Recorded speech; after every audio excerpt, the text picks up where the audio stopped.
In a quiet little suburb where everyone seemed to know each other's business, life revolved around the rules set by the Homeowners Association, HOA. These weren't just any rules, they were the kind that dictated everything from how long your Christmas lights could stay up to whether or not you could park your car on the street overnight. And overseeing all these regulations was one person who took her role way too seriously, Karen. Karen wasn't new to the neighborhood, but she had recently taken it upon herself to become its unofficial enforcer. Armed with a clipboard, a permanent scowl, and an unwavering belief in her own authority, she patrolled the streets like a hawk looking for prey. Every misplaced trash can, every overgrown hedge, and every kid riding their bike without a helmet was fair game for her wrath. To Karen, maintaining order in the community was more than a responsibility, it was her personal mission. One sunny afternoon, as Karen strolled down the sidewalk jotting notes about someone's slightly crooked mailbox, something unusual caught her eye. A woman, a relatively new face in the neighborhood, was walking confidently along the road, dressed in what appeared to be a police uniform. The sight stopped Karen dead in her tracks. Why would a cop be wandering around here? Was there some sort of trouble brewing? Or worse, was this person pretending to be an officer? Her mind raced with possibilities, none of them good. Without wasting another second, Karen whipped out her phone and dialed the local police department. "Hi, yes, I need to report someone," she said, her voice trembling with self-righteous urgency. "There's a woman in our neighborhood impersonating an officer. She's wearing a full uniform, and I think she might be dangerous." On the other end of the line, the dispatcher listened patiently, asking for details about the alleged imposter. Karen described the scene: the blue shirt, the badge clipped to her belt, the confident stride, and insisted action be taken immediately. Once she hung up, she felt a surge of satisfaction. Finally, she thought, someone is going to put a stop to this nonsense. What Karen didn't realize, however, was that the woman she'd reported wasn't exactly who she seemed. This wasn't some random stranger playing dress-up, this was a highly trained federal agent working undercover on a classified assignment. Her presence in the neighborhood wasn't accidental, it was part of her job. But Karen, blinded by her assumptions, couldn't see past the surface. Meanwhile, completely unaware of the chaos brewing behind the scenes, the woman went about her day like any other. She watered the plants in her front yard, waved at a neighbor walking their dog, and even helped a child retrieve a ball stuck in a tree. There was nothing suspicious about her actions, nothing that screamed fraud or danger. Yet, thanks to Karen's overactive imagination, wheels were already in motion that would soon bring the two women face to face in a confrontation neither of them expected. As the hours ticked by, the tension in the air grew thicker. Word spread quickly among the neighbors about Karen's dramatic phone call, though no one knew quite what to make face of it. Some dismissed her claims as typical Karen behavior, overblown and unnecessary. Others, however, couldn't help but wonder if there was any truth to her accusations. After all, why would someone wear a police uniform unless they really were an officer? Little did anyone know, the real drama was only beginning. By the time the sun dipped below the horizon and the streetlights flickered on, the stage was set for a showdown that would leave the entire neighborhood talking, for better or worse. The next morning, the neighborhood woke up to the kind of quiet that feels heavier than usual, like the calm before a storm. The air was crisp, and the sun cast long shadows across freshly mowed lawns. It was the kind of day where you'd expect nothing out of the ordinary to happen except, of course, when Karen was involved. Karen had barely slept the night before. Her mind had been racing with thoughts of the mysterious woman in the police uniform. She replayed the scene over and over in her head: the confident walk, the badge clipped to her belt, the way she seemed so at ease in the neighborhood. To Karen, it all screamed imposter. She couldn't shake the feeling that she'd uncovered something big, something that could potentially save the community from some unknown threat. By sunrise, Karen was already pacing in her kitchen, clutching a mug of coffee like it was her lifeline. She decided she needed answers, and she needed them now. If the police weren't going to act fast enough for her liking, then she would take matters into her own hands. After all, wasn't it her duty as a concerned citizen to protect her neighbors? With her clipboard in hand, a symbol of her self-appointed authority, Karen marched across the street to the house where the woman lived. Each step felt purposeful, fueled by a mix of determination and indignation. She knocked on the door loudly, 3 sharp raps that echoed through the quiet morning. When the door opened, the woman appeared, looking calm and composed. She was holding a watering can, clearly in the middle of tending to her garden. She raised an eyebrow, clearly surprised to see Karen standing there with such an intense expression on her face. "What's going on?" the woman asked, her tone polite but firm. Karen didn't waste any time. "I need to know why you're pretending to be a cop," she blurted out, her voice loud enough for the neighbors to hear. "You were walking around yesterday in a police uniform. That's impersonating an officer, and I've already reported you." The woman blinked, taken aback by the sudden accusation.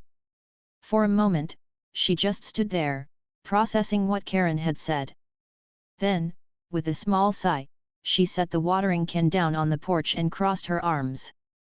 "I'm not pretending to be anything," she replied evenly. "I am law enforcement. But I can't discuss the specifics of my work, it's confidential." Karen scoffed, rolling her eyes dramatically. "Oh, sure, confidential. That's what everyone says when they're caught red-handed. You think I'm just going to believe you? I've seen your so-called badge, and I've already called the police. They'll figure out the truth soon enough." The woman's expression didn't change. She didn't look angry or defensive, just patient, as if she'd dealt with people like Karen before. "Look," she said, her voice steady, "you might want to double-check your facts before jumping to conclusions. Trust me, you don't want to make a mistake here." Karen bristled at the suggestion that she, of all people, could be wrong. How dare this woman talk to her like that? She jabbed a finger in the air, pointing at her accusingly. "Don't try to intimidate me. I know what I saw, and I'm not backing down until I get answers." The woman tilted her head slightly, studying Karen with an unreadable expression. Then, without another word, she turned back to her plants and picked up the watering can. It was clear the conversation was over, at least as far as she was concerned. Karen stood there for a moment, stunned. She had expected outrage, denial, maybe even tears. But this calm indifference?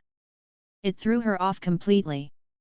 Fuming, she spun on her heel and stormed back to her house, muttering under her breath about arrogant frauds and people who think they're above the rules. Back inside her kitchen, Karen paced back and forth, trying to figure out her next move. She couldn't let this go, not after everything she'd done to expose the truth. If anything, the woman's dismissive attitude only made Karen more determined to prove her point. She grabbed her phone and dialed the police department again, demanding an update on her report. On the other end of the line, the dispatcher sounded exasperated but promised to pass along the message. Karen hung up, feeling a flicker of satisfaction. Whether the woman liked it or not, the authorities would soon be knocking on her door, and then she'd have no choice but to explain herself. Meanwhile, the woman returned to her gardening, seemingly unfazed by the encounter. She knew exactly who she was and what she was doing, and she wasn't about to let someone like Karen rattle her. Still, she couldn't help but feel a pang of frustration. People like Karen always seemed to pop up during assignments like this, people who jumped to conclusions without bothering to ask questions first. As the morning wore on, the tension between the two women simmered just beneath the surface. Neighbors peeked out their windows, whispering to each other about the confrontation they'd witnessed. Some sided with Karen, convinced she was doing the right thing by reporting suspicious activity. Others rolled their eyes, muttering about how Karen always made mountains out of molehills. By noon, a patrol car pulled up to the curb outside the woman's house. 2 officers stepped out, their expressions neutral as they approached the front door. When the woman answered, she greeted them with the same calm demeanor she'd shown earlier. Inside, she produced her federal badge and identification card, explaining her role in detail while emphasizing the sensitivity of her mission. The officers exchanged glances, realizing they were dealing with something far beyond their usual calls. After verifying her credentials through official channels, they apologized for the misunderstanding and assured her they'd handle the situation appropriately. They even offered to speak with Karen to clear things up, but the woman declined, preferring to avoid further drama. Word of the outcome spread quickly through the neighborhood. By evening, Karen found herself at the center of a very different kind of attention. Instead of being hailed as a hero, she was now the subject of whispered gossip and sideways glances. The weight of her mistake began to sink in, though it would take more than a single day for her to fully grasp the consequences of her actions. For now, the neighborhood settled back into its usual rhythm, though the memory of the confrontation lingered in the air. Everyone knew something had shifted, something that would continue to play out in the days to come. The next morning, the neighborhood woke up to an unusual sight: 2 police officers standing on the doorstep of the woman Karen had accused. Word spread quickly among the residents, and soon curtains were twitching as neighbors peeked out their windows to see what was happening. Some even stepped outside under the pretense of checking their mail or walking their dogs, eager to catch a glimpse of the unfolding drama. Inside the house, the woman greeted the officers with a calm demeanor that seemed almost practiced. She invited them in, offering them seats at her kitchen table while she fetched a folder from another room. When she returned, she placed the folder on the table and opened it, revealing a collection of official documents. Among them was her federal badge, gleaming under the soft morning light, along with identification cards and papers detailing her credentials. One of the officers leaned forward, examining the items carefully. He recognized the insignia on the badge immediately. It wasn't something you saw every day. After a few moments, he glanced at his partner, who nodded silently. They exchanged a look that said more than words ever could: this wasn't just any ordinary citizen. This was someone with real authority, someone whose work likely involved matters far beyond the scope of their own duties. The woman didn't waste time explaining herself in vague terms. Instead, she laid it all out clearly, speaking in a tone that was both professional and patient. "I'm part of a federal agency," she said, "and I'm currently working on an assignment that requires me to maintain a low profile. My presence here is completely legitimate, but I can't go into specifics due to the sensitive nature of my work." The officers listened intently, nodding as she spoke. They understood the gravity of the situation and respected her need for confidentiality. One of them pulled out his phone and made a quick call to verify her credentials through official channels.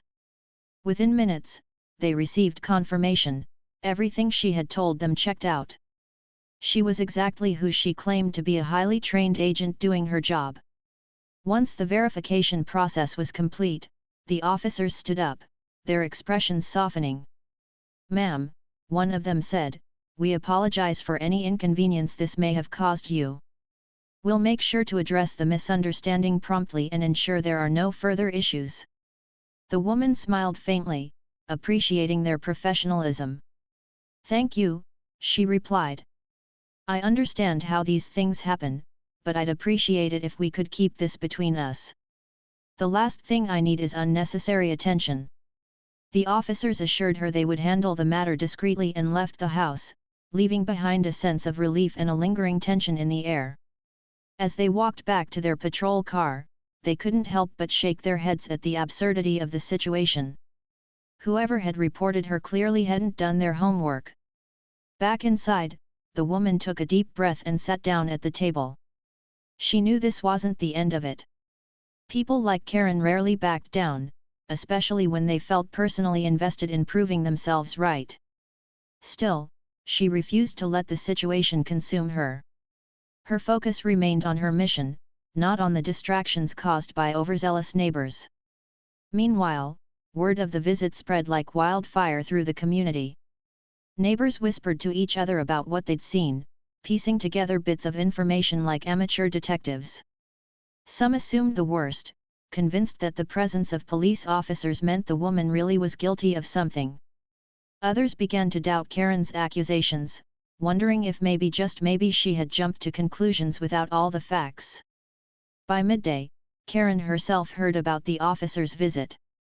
At first, she dismissed it as irrelevant. "They're probably just covering for her," she muttered to anyone who would listen. But as more details emerged, details that painted a very different picture than the one she'd imagined, her confidence started to waver. She decided to do some digging of her own. Armed with her trusty clipboard, she knocked on doors, asking questions and jotting down notes. "Did you know she claims to be a federal agent?" she asked one neighbor, her voice tinged with skepticism. "Doesn't that sound suspicious to you?"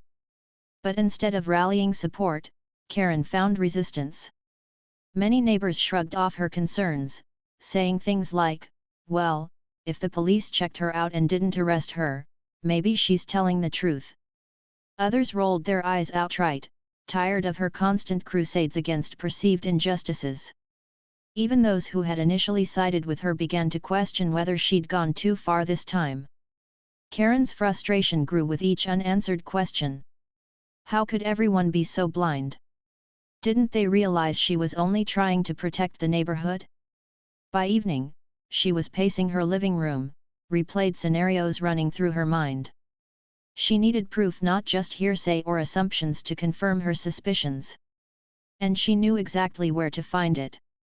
Early the next morning, before most of the neighborhood was awake, Karen stationed herself near the woman's house.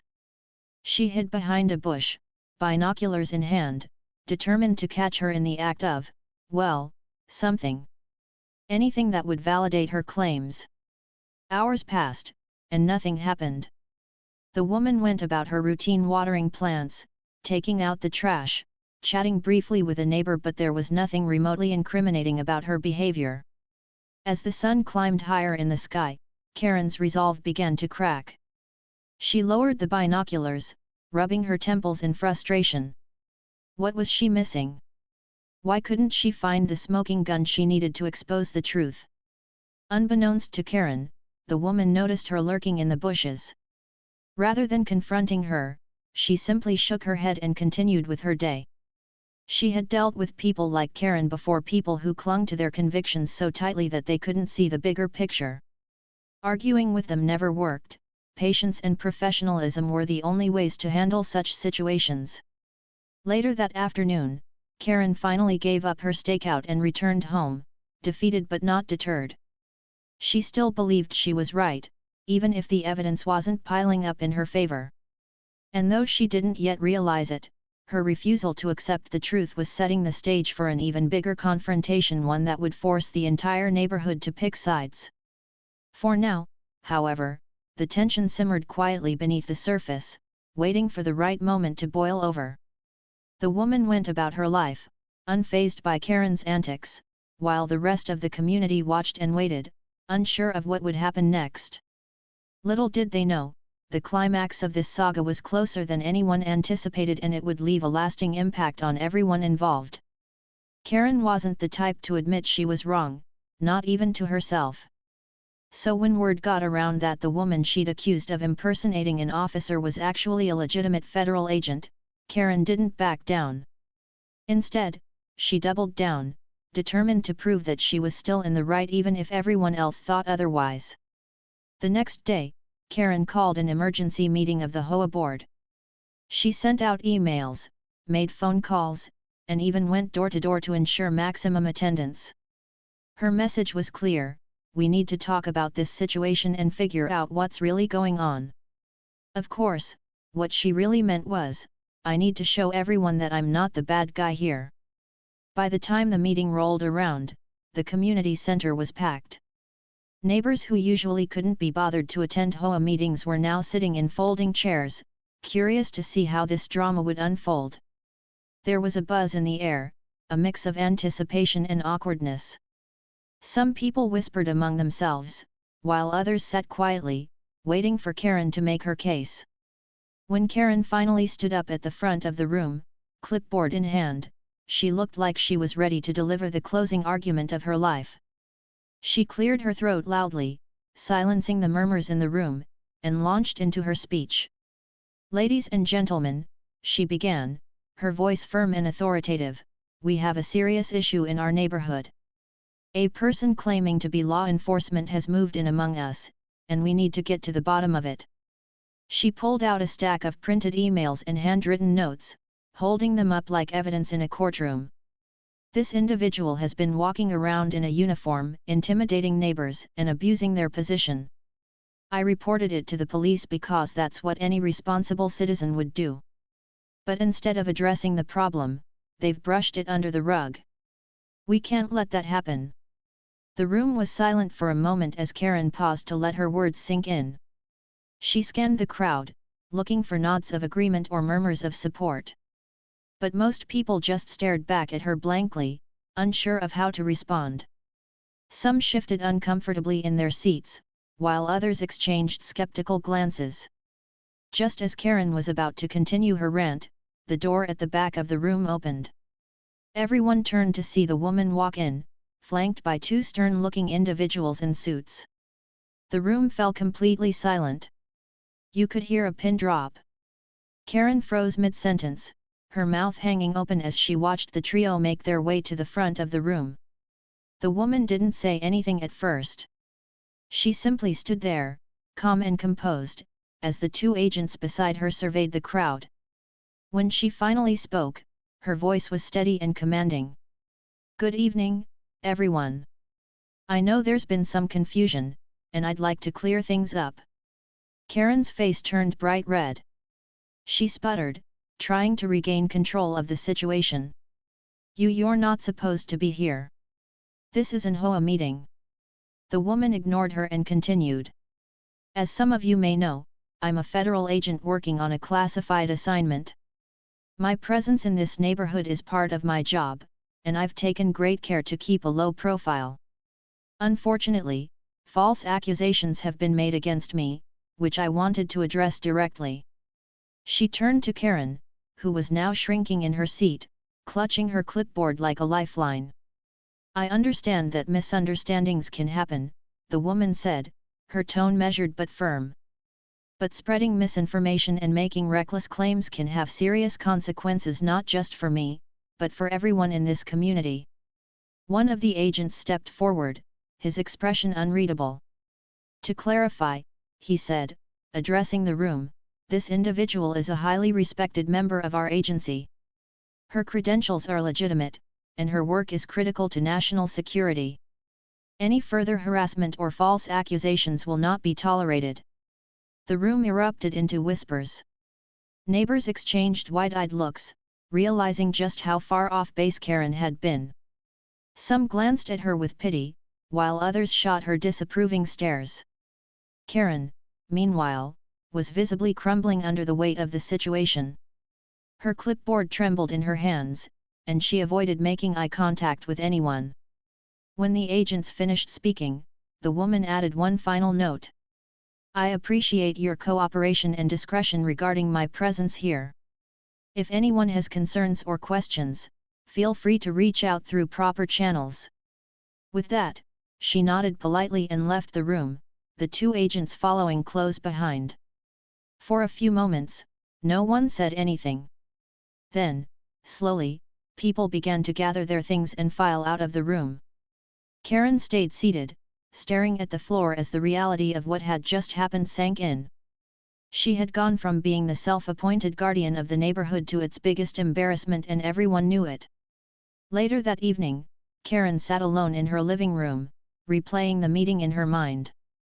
She tried to convince herself that she'd done nothing wrong, that she was only trying to protect the community. But deep down, she knew the truth. Her obsession with rules and order had blinded her to the bigger picture, and now she was paying the price. Meanwhile, the rest of the neighborhood breathed a collective sigh of relief. The confrontation had been uncomfortable, but it had also served as a wake-up call. People started to question whether Karen's overzealous behavior was really helping or if it was just causing unnecessary drama. By the end of the week, whispers of change began to circulate. The HOA board held another meeting, this time without Karen, and discussed ways to foster a more welcoming and inclusive environment. As for the woman, she returned to her routine, blending seamlessly into the background once again. She didn't hold a grudge or seek revenge, she simply carried on with her work, knowing that sometimes, the best way to handle conflict is to rise above it. And though she never sought recognition, many of her neighbors silently thanked her for handling the situation with grace and professionalism. The neighborhood wasn't perfect, it never would be, but it was learning. Lessons about trust, judgment, and the dangers of jumping to conclusions lingered in the air, shaping the way people interacted with each other moving forward. And while Karen's reputation might never fully recover, her actions served as a reminder to everyone, sometimes, the loudest voices aren't always the ones worth listening to. In the weeks that followed the explosive HOA meeting, life in the neighborhood slowly returned to its usual rhythm, but not without noticeable changes.